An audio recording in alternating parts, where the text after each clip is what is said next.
नमस्कार फ्रेंड्स। आज के लेक्चर में हम बात करेंगे एक्सरसाइज 5.1 का क्वेश्चन नंबर 4। ध्यान से देखिए। If a point C lies between two points A and B such that A C is equals to B C, then prove that A C is equals to half A B. Explain by drawing the figure. यहाँ पे एक figure मैंने draw की है, देखिए। A and C, point A and C. Point, if a point C, देखिए C lies between two points A and B, A और B के बीच में पॉइंट C है, राइट। क्या दिया हुआ है हमें? हमें दिया हुआ है AC is equals to BC। Prove क्या करना है हमें? AC is equals to half AB। देखिए ध्यान से। फर्स्ट ऑफ ऑल गिवन क्या है? Given AC is equals to BC, ये हमें दिया हुआ है। प्रूव क्या करना है हमें? हमें प्रूव करना है AC is equals to half AB, right. अब देखिए ध्यान से। प्रूफ। अब यहां पे C, A और B के बीच में पॉइंट C है, इसलिए यहां पे देखिए गिवन क्या है हमारे पास? हमारे पास गिवन है AC is equals to BC। अब मुझे A B, पॉइंट A और B, point A point B, AB, ये पॉइंट AB कब बनता है? जब AC और BC, ये दोनों AC और BC ये दोनों ज्वाइंट हो गए, तब बनेगा AB, राइट। अब हमें गिवन क्या दिया हुआ है? AC is equals to BC, therefore AB is equals to AC plus BC की जगह पे मैं यहां पे क्या लिख रहा हूं? AC, बिकॉज ऑफ यहां पे AC is equals to BC given है, राइट। BC की जगह पे हम क्या AC और BC इक्वल है। AC और BC दोनों क्या है? इक्वल है, इसलिए AC is equals to BC है। सो BC की जगह पे मैंने क्या लिख दिया? BC की जगह पे मैंने लिख दिया AC। AC प्लस AC क्या हो जाएगा? 2AC। 2 को हम ऑपोजिट साइड ले जाएंगे, therefore AB upon 2 is equals to AC। यहां पे 1 को हम कॉमन निकाल लेंगे, यानी 1/2 into AB is equals to AC। देखो हमें प्रूव क्या करना था? AC is equals to half AB। AC is equals to half AB, hence prove, hence prove. ये यहां पे प्रूव हो गया, ठीक है। अब देखेंगे नेक्स्ट क्वेश्चन।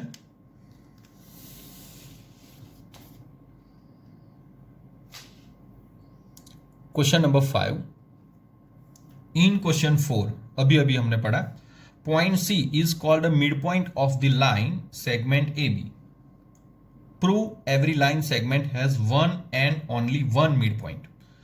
ये क्वेश्चन कह रहा है कि क्वेश्चन 4 में जो पॉइंट C है उसको हमने मिड पॉइंट प्रूव किया, राइट। अब क्या बोल रहे हैं कि किसी भी एवरी लाइन सेगमेंट, कोई भी लाइन सेगमेंट होगा उसका एक ही मिड पॉइंट मिलेगा हमें, राइट। ये हमें प्रूव करना है। सो देखिए क्वेश्चन 4 क्या था, सबसे पहले हम वो लिखेंगे।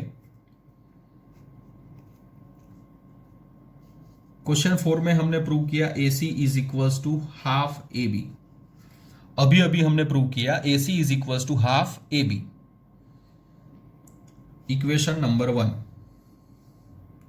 अब यहां पे हम अज्यूम कर लेते हैं कि एक पॉइंट D भी है, C के अलावा एक पॉइंट D दिया हुआ है। C भी मिड पॉइंट है और D भी मिड पॉइंट है, यानी 2 मिड पॉइंट है, ऐसा हम एज्यूम करते हैं। Let D is another mid point of A B.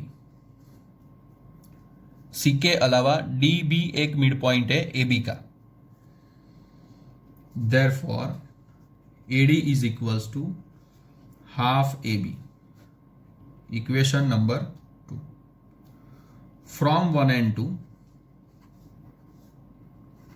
from 1 and 2 AC is equals to AD। from 1 and 2 देखिए, ये भी हाफ ए बी है, ये भी हाफ ए बी है। सो उसकी वजह से AC is equals to AD, यानी AC जितना होगा उतना ही AD होगा। बट यहां पे देखिए AD और AC, फिगर में देखिए आप, AD और AC इक्वल दिख रहा है आपको? नहीं है, ये थोड़ा छोटा है और ये बड़ा है, राइट।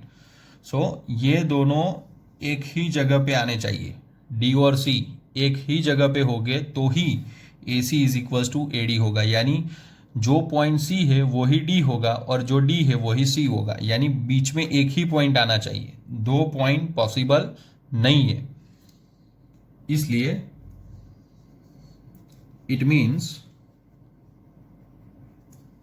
C and D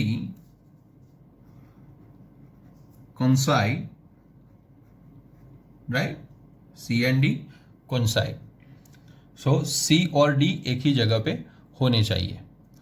ये हो गया प्रूव। इसलिए every line segment has one and only one midpoint, hence prove।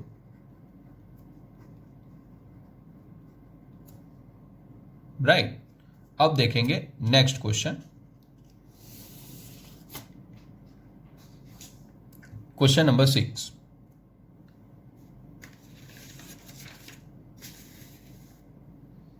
ध्यान से देखिए, in figure AC is equals to BD, then prove that AB is equals to CD। यहां पे given क्या है, क्या दिया हुआ है? AC is equals to BD दिया हुआ है। प्रूव क्या करना है हमें? हमें प्रूव करना है AB is equals to CD।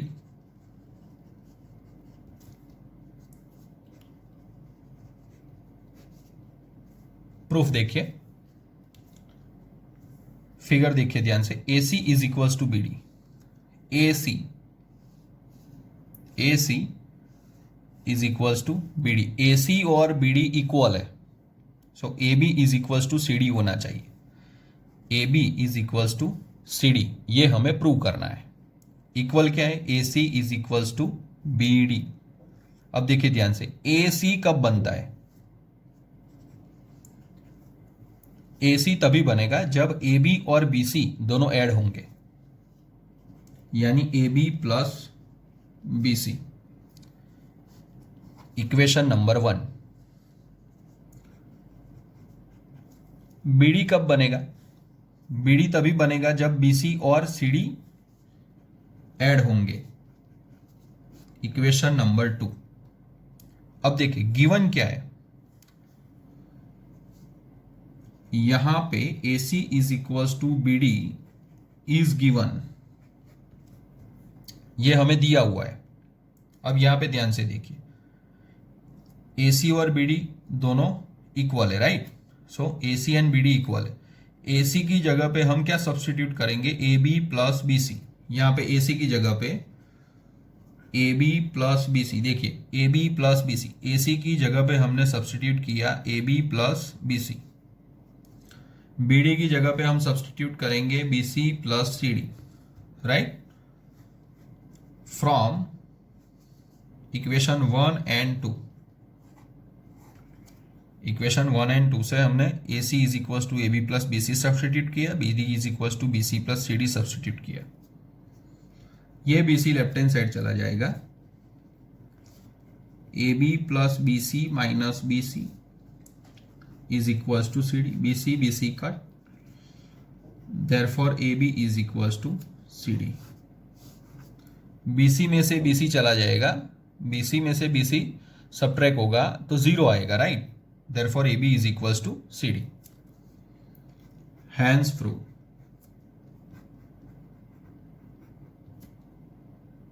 Right. अब देखेंगे क्वेश्चन नंबर 7।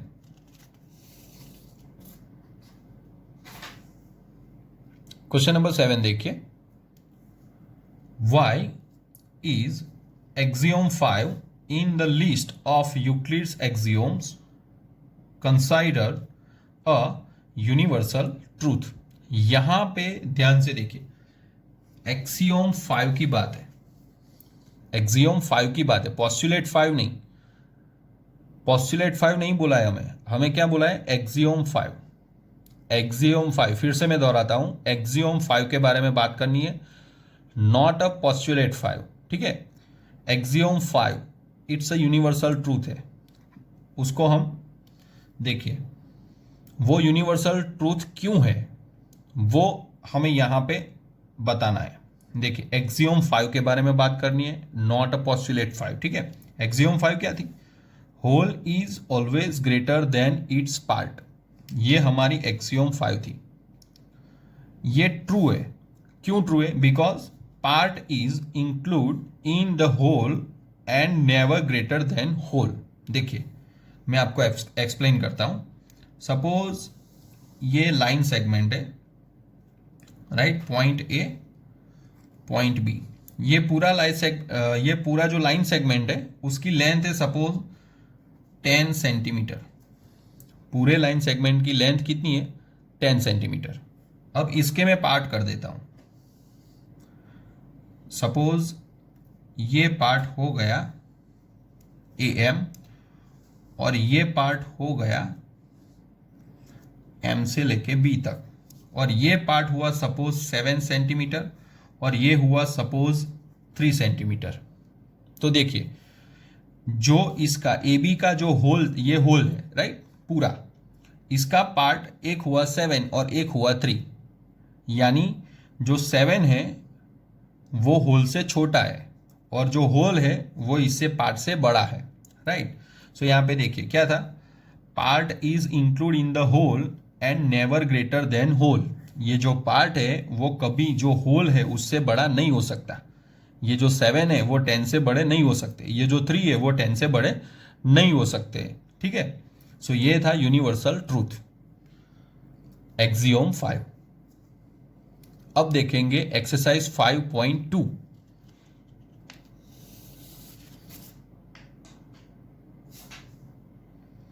एक्सरसाइज 5.2 ध्यान से देखिए, how would you rewrite, how would you rewrite Euclid's fifth postulate so it would be easier to understand, right. अब यहां पे यूक्लिड की फिफ्थ postulate के बारे में बात की गई है, नॉट अ फिफ्थ एक्सियोम्स, राइट। ये क्या है, फिफ्थ postulate के बारे में बात करनी है, अपनी तरह से इसको एक्सप्लेन करना है अपनी भाषा में, राइट। देखिए postulate 5, when two lines are cut by a third line such that the sum of interior angles is less than 180 on one side, then first two lines intersect on the same side। देखिए, मैं आपको explain करता हूं, ये postulate 5 मैंने introduction session में, यानी हमारा चैप्टर नंबर 5 का जो फर्स्ट लेक्चर था इंट्रोडक्शन, उसमें मैंने ये postulate 5 ऑलरेडी एक्सप्लेन किया हुआ है, आप वो भी वीडियो देख सकते हैं, वीडियो नंबर 1, लेक्चर नंबर 1 इसी चैप्टर का, ठीक है। मैं आपको एक्सप्लेन कर देता हूं। देखिए, सपोज ये एक लाइन है, ये दूसरी लाइन है और ये तीसरी लाइन जो ये दोनों लाइन को इंटरसेक्ट करती है, राइट, थर्ड लाइन। सपोज ये इंटीरियर एंगल ए, ये इंटीरियर एंगल बी और ये इंटीरियर सी और ये इंटीरियर डी। अब देखिए, टू लाइन उसके ऊपर थर्ड लाइन इंटरसेक्ट करती है, राइट। यहां पे बोला गया है कि सपोज सी प्लस डी 180 है और ये ए प्लस बी लेस देन 180, यानी 180 से कम है। सो ये लाइन आगे जाके, ये दोनों लाइन आगे जाके उसी साइड पे मीट करेगी जहां पे लेस देन 180 होगा। इंटीरियर एंगल का एडिशन कितना होगा, लेस देन 180। इस साइड पे नहीं इंटरसेक्ट कर सकती, ये लाइन उसी तरफ इंटरसेक्ट करेगी आगे जाके कि जहां पे लेस देन 180 होगा। ये थी हमारी यूक्लिड की पोस्टुलेट 5। अब देखेंगे सेकंड क्वेश्चन।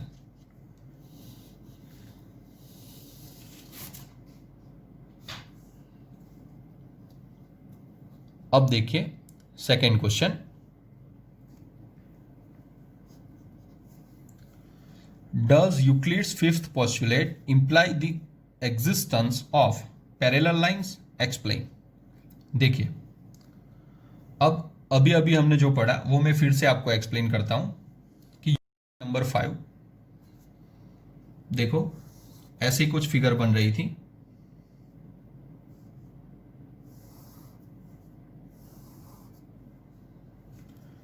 सपोज ये ए और ये बी, सपोज ये सी और ये डी, राइट। अब देखिए ध्यान से, according to fifth postulate, angle A plus angle B less than 180। अभी अभी मैंने क्वेश्चन नंबर 1 में आपको एक्सप्लेन किया कि एंगल ए प्लस बी अगर लेस देन 180 है, सो आगे जाके ये लाइन उसी तरफ से ये लाइन आगे जाके एक दूसरे को इंटरसेक्ट करेगी, यानी मीट करेगी, राइट, मिलेगी आगे जाके, अगर लेस देन 180 है तो।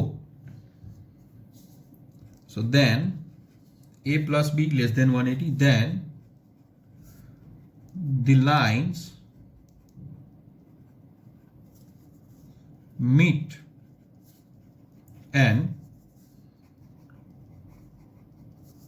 right angle अगर if angle P plus Q is equal to 180। देखो, इसके लिए मैं दूसरी एक फिगर ड्रॉ कर देता हूं यहां पे। अगर ये दोनों लाइन पैरेलल है और यहां पे इंटीरियर एंगल पी क्यू और यहां पे आर एस, ये दोनों लाइन पैरेलल है, ये दोनों लाइन पैरेलल नहीं थी, ये दोनों लाइन पैरेलल है। सो सपोज यहां पे भी P90, यहां पे भी Q90, R90, S90, यानी यहां दोनों का एडिशन 180 और ये दोनों का addition 180।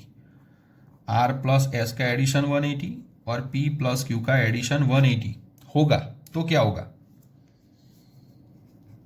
R plus angle Q is equal to 180। So दोनों तरफ से इंटीरियर एंगल का एडिशन अगर 180 होता है तो वो दोनों लाइन क्या हो जाएगी? पैरेलल हो जाएगी। It means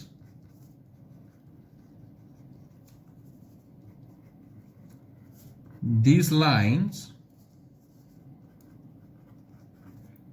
never meet on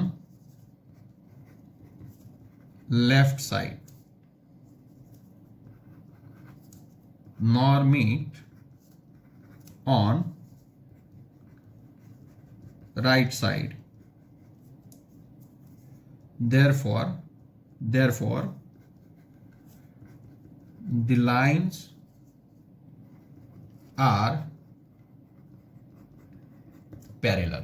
देखिए, अगर ये P और Q 180 है तो ये लाइन लेफ्ट साइड में भी नहीं इंटरसेक्ट होगी, यानी मीट करेगी, और R प्लस S 180 है तो राइट हैंड साइड भी मीट नहीं करेगी, यानी लेफ्ट हैंड साइड भी आगे जाके नहीं मिल सकती और राइट हैंड साइड पे भी आगे जाके नहीं मिल सकती, यानी दोनों लाइन कभी इंटरसेक्ट नहीं हो सकती, यानी वो लाइन क्या हो जाएगी? पैरेलल हो जाएगी। ठीक है, यहाँ पे ये चैप्टर कंप्लीट होता है। अब मिलेंगे हम नेक्स्ट लेक्चर में, तब तक घर पे रहिए, सुरक्षित रहिए और अच्छे से पढ़ते रहिए।